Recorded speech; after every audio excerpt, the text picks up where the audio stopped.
ఆయన అందరికిని జీవమును ఊపిరిని సమస్తమును దయచేయువాడు. అపోస్తుల కార్యాలు 17వ అధ్యాయము 25వ వచనము. అందరికీ జీవమునిచ్చినవాడు, ఊపిరినిచ్చినవాడు మన దేవుడు.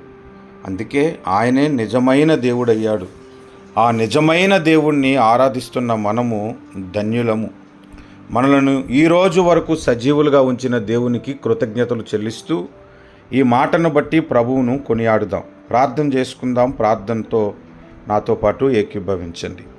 కృపగలిగిన తండ్రి, అందరికీ జీవమును ఊపిరిని సమస్తమును దయచేవాడా, మాకును జీవమునిచ్చావు, ఊపిరినిచ్చావు, సమస్తమును అనుగ్రహించి మమ్మలను పోషిస్తూ, మమ్మలను ఆదరిస్తూ, మమ్మలను బలపరుస్తున్నందుకు మీకు స్తుతులు చెల్లిస్తున్నాము స్వామి.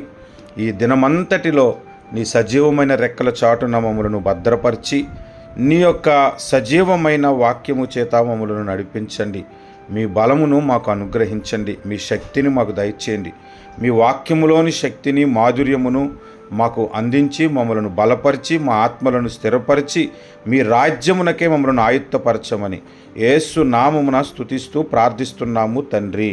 ఆమేన్.